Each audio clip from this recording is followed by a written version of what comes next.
Lesson 2 of Chapter 10. Now, Lesson 1 was parametric equations, and Lesson 2 is considered vectors. But that's a little bit of a stretch to call this lesson about vectors. It's more an extension of the parametric equations written as a vector. I'd like to open with a very simple illustration of vectors. Let's consider a vector v. Now, the vector v is 2, 3. So I'd like to graph that here.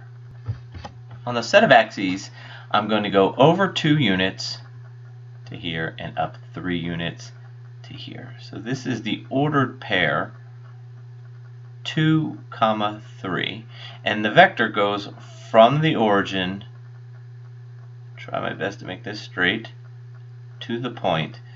And let me just make this a little darker. There we go. So that white drawing, that white ray looking thing, is a vector, and it points to the point 2, 3. So let's just label this vector v.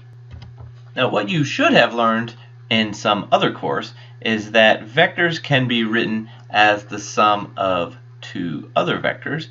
Let's say one of the 2 vectors is 2, 0, and I'll add to that some other vector, let's say 0, 3. See, when you add vectors, you simply add the corresponding components. Now let's illustrate this addition on the graph below. So I have the vector 2, 0, so we're going to go out to the point 2, 0 from the origin. So that vector goes along the x-axis like that. That's the vector 2, 0. Now the other vector is 0, 3, and that vector would look like this. See?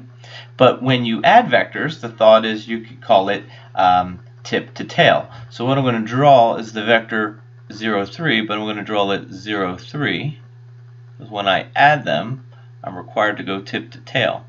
So when I add the vector purple plus the vector blue, it ends up at the same point as 2, 3.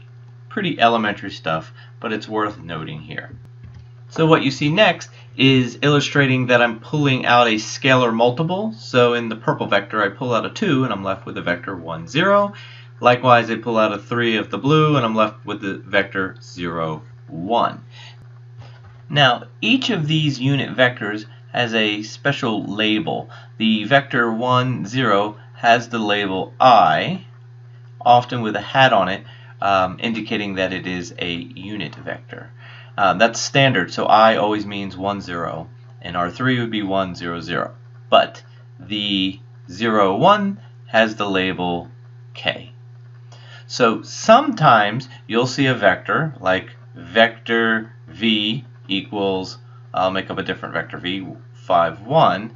In other cases, they'll say vector v is 5i plus k. And these are considered to be exactly the same, just different ways of representing them. So back to vector v equals 2, 3. Couple other things I want to talk about. If I write these bars around it, what I'm looking to find is the magnitude of the vector, the distance of the vector, and that's simple Pythagorean theorem. It's the square root of the sum of the squared sides. So vector v is going to be the square root of, in this case, 2 squared plus 3 squared.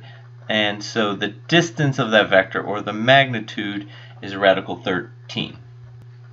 The last item to wrap up this introduction is if I write a t, this is a vector t with a hat on it, it's a unit vector, that's going to be vector v over the magnitude of vector v.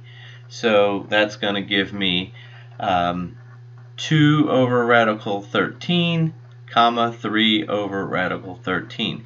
Now this is the unit vector in the direction of v. So let me pick a color here. So if I found the distance of 1, can you see that red here? If that's a distance of 1, But in the direction of v, that's what this here is representing. Now, to your notes packet.